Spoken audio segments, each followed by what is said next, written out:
तीसरी बात जो हमारे यहाँ अंदर है, जो षट रिपु जिसे कहते हैं, क्रोध को कृष्ण ने बहुत जोर दिया है कि क्रोध सबसे खराब चीज है, क्रोध से ही सब चीज आती है। एक बार आदमी क्रोध करता है फिर उसको सम्मोह हो जाता है, वो फिर सोचता है कि मैंने क्यों कहा, नहीं कहना चाहिए था, ये नहीं वो नहीं, पर वो आपे में नहीं रहता। जब उसे क्रोध आता है, क्रोध में वो आपे में नहीं रहता, आपे से बाहर हो जाता है, और जो मुंह में आए सो बकता है, उसका कोई अर्थ नहीं, या इतने दिन की जो मैल अपने हृदय में समाये हुए हैं वो उसके मुख से निकलती है। इस क्रोध को बचाना चाहिए।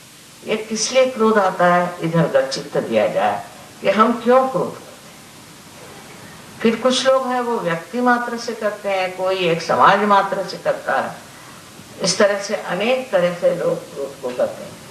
ये क्रोध हमें अंदर क्यों आता है, इसलिए हम क्रोधित होते हैं, ये सोचना चाहिए। बहुत से लोगों ने मुझसे कहा कि माँ अगर आपके खिलाफ कोई कहता है तो हमें बड़ा क्रोध आता है। मुझे तो हंसी आती, अगर कोई मेरे विरोध में कहता तो सच कहती हूँ मुझे हंसी आती, क्योंकि इसमें कोई अर्थ ही नहीं मेरे विरोध में कहने की। ऐसी कौन सी बात है, मैं तो प्यार करने जा रही हूँ और मेरे विरोध में बोल रहे तो अब करे। पर किसी किसी की बुद्धि टेढ़ी होती है तो उस पर दया करनी चाहिए, उसको सोचना चाहिए कि इतना महामूर्ख है। जो आदमी क्रोध में उतर जाता है उसके तरफ दृष्टि जो है वो अत्यंत शालीन होनी चाहिए, जिससे उसका भी क्रोध ठंडा हो सकता है। अपने देश में क्रोध करने वाले अनेक तरह के लोग हैं, उसकी संस्थाएं हैं जो सिर्फ क्रोध से इसको मार, उसको मार, इसको पीट, उसके पीट, और फिर सामाजिक तौर पर भी ये चीज बनती जाए। ये बड़ी भयानक चीज है, लोगों को मारना पीटना, फिर उसके दंड पर एक कोई सेना तैयार करना या कोई मारने पीटने वाली चीज तैयार करना, ये बड़ी भयानक है।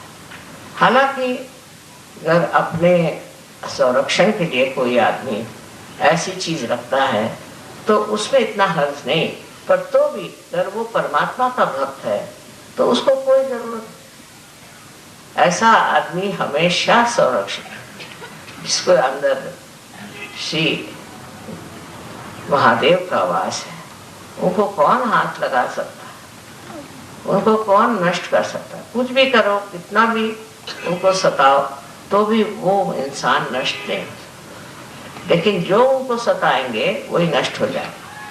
जब इस बात का पूर्ण विश्वास आपके अंदर हो जाए कि जो आपको सता रहे हैं वही नष्ट हो जाएंगे, अपना दिल, अपना हृदय आप एकदम स्वच्छ हृदय में ही ये कार्य हो सकता है, क्योंकि शिव का स्थान हमारे अंदर प्रतिबिंब रूप है, और जो आईना स्वच्छ होता है उसी में उसका प्रतिबिंब पड़ता है। शिव जी का क्रोध एक ही बार होने वाला है, और होता है एक बार, ऐसा लोग कहते हैं, पर मैंने अनेक बार उनको क्रोधित होते देखा, क्योंकि उनका अधिकार है, उनका अधिकार है क्रोध करने का।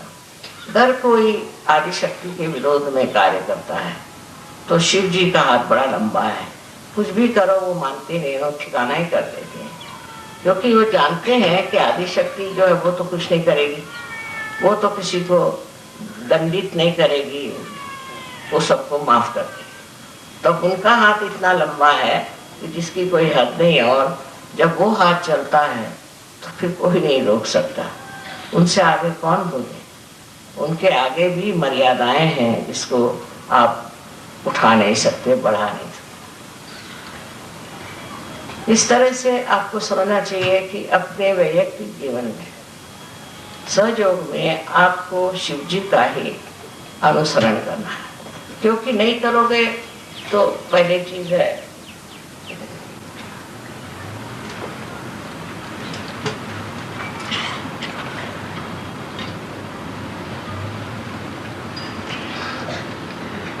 हार्ट की बीमारी हो जाए।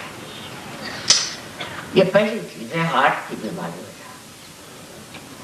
इसमें दो तरह से खेल होता है, एक तो अति क्रोध से हार्ट पकड़ जाता है, और दूसरा है कि क्रोध के बाद पश्चाताप हो तो आपके अंजाइना की बीमारी हो जाती है। इस प्रकार दोनों ही चीजें बेकार है, पर कहने से क्रोध नहीं जाता।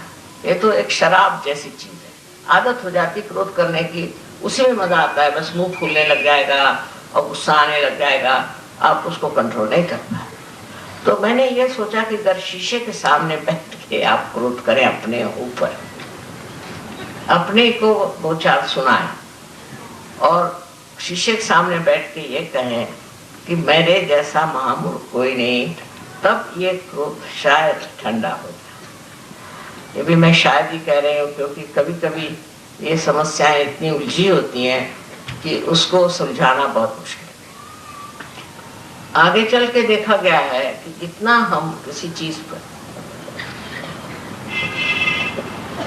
ध्यान देते हैं और उस चीज के ऊपर हम जिसको कहते हैं रिएक्ट करते हैं, किसी ने कुछ कहा फौरन रिएक्शन हो, ये प्रथा ज्यादा विदेश में है। जैसे अब ये कारपेट बिछा, फौरन कह देंगे कि आई don't like it, I like it. ये कौन होते हैं आप कहने वाले? हर एक चीज को आजकल की फैशन है, I like it, I don't like it. हर एक आदमी, जैसे कोई बड़ा भारी चिकित्सक है जो कहेगा कि मुझे पसंद है, मुझे पसंद नहीं, ये कहना ही नहीं है। ये कहना ही आपके आज्ञा का लक्षण है कि आप अपने को समझते क्या है कि आप उसको कहते हैं ये मुझे पसंद है, ये मुझे पसंद है। कोई भी चीज को पसंद नापसंद करने का आपको कोई अधिकार नहीं। किसी बेचारे ने बढ़िया तरीके से, समझ लीजिए, आपके लिए फूल दिया, तो आप कहेंगे साहब मुझे ये फूल पसंद है। उसके पीछे छिपी हुई उसकी भावना को आप इसलिए नहीं समझ पाते कि आपके अंदर शिव तत्व है। एक छोटी सी भी चीज हो, अगर किसी ने गरीब ने आपको दी है, तो उसको आप अगर उसकी भावना को पीछे समझ नहीं पाते, किस प्रेम से वो चीज लाए। इसके लिए हमारे यहाँ सुदामा का उदाहरण दिखाया गया है कि वो एक कुरमुरे लेके पहुंचे थे उनके पास, और उनका कितना मान श्री कृष्ण ने किया। कोई चीज जो प्रेम भाव से देते हैं वो ऐसा ही है जैसे कि एक शीशे को आप पारस पीछे से लगा दीजिए, चमक जाता है। ऐसी ही चीज है, अगर आपके अंदर भावना बहुत सुंदर हो, अच्छी हो, पर पैसा नहीं हो, तो आप कोई छोटी सी चीज भी उनको लेकर दे दें तो दूसरे को सोचना चाहिए, आहा क्या बढ़िया चीज। किंतु इस भावना से मनुष्य के अंदर एक सूक्ष्म दृष्टि प्राप्त होती है, जिसको कहना चाहिए कलात्मक, जिसमें कला का प्रादुर्भाव होता है, जिसे कला दिखाई देती है। तो आप समझते हैं कितनी कलात्मक चीज है। ये कला है प्रेम की कला, ये प्रेम की कला है। इस कला से आप देख सकते हैं कि इस मनुष्य में इतना प्यार है, कितना मोहब्बती है, कितना प्रेम करने वाला है, कितना सज्जन है, कितना अच्छा है।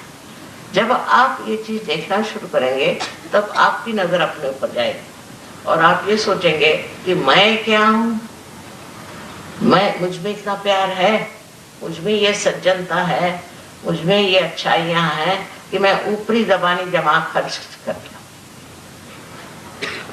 और लोगों को भुलावे में डालता हूं। वास्तविकता हम अपने ही को भुलावे में डालते हैं। जब हम गलत काम कर रहे हैं, गलत तरीके से रह रहे हैं, जब हमारे जीवन में पूरी तरह की गलत गलत धारणाएं बनी हुई हैं, तो हम किसी को भी सुख नहीं दे सकते और अपने को तो बिल्कुल ही नहीं दे सकते। इसलिए स्वार्थ की दृष्टि से भी, स्वार्थ शब्द बड़ा सुंदर है, स्व का अर्थ जानना चाहिए। स्व माने आत्मा, उसका आप अर्थ जाने। अर्थ जानने के लिए शिव जी की पूजा लोग करते हैं, पर मैंने देखा कि शिव जी की पूजा करने वाले लोग बड़े गुस्से वाले, बड़े क्रोधी, बड़े कंजूस और न जाने क्या क्या होता है। शिव जी जैसे दाता कोई नहीं, शिव जी जैसे प्रेम करने वाला, जो ये प्यार का स्रोत है, जो आज बह रहा है, ये शिव जी के चरणों की लीला है। उन्हीं के वजह से ये कार्य हो रहा है कि मनुष्य प्यार में डूबा जा रहा है सहजों के बाद। सहयोग में के बाद जब आप स्थिति वो हो जाती है तो आप जीवात्मा कहना चाहिए या आपके अटेंशन जो है, चित्त जो है, वो शिव जी के चरणों में लीन हो जाता है। और शिव जी के चरणों में लीन होते ही क्या होता है कि आपके अंदर जो पंचतत्व के गुण हैं वो भी बिल्कुल सूक्ष्म हो जाते हैं। मैंने आप लोगों से पहले 4 तत्वों के बारे में बताया था, पर 5वां तत्व जिसे कि ईथर कहते हैं अंग्रेजी में, उसके बारे में नहीं बताया, अपने आकाश कहते हैं। आकाश तत्व का ये है कि जब मनुष्य सूक्ष्म स्थिति में जाता है तो उस सूक्ष्म आकाश को भी प्राप्त करता है। वो आकाश जो कि ईथर को चला, उस आकाश को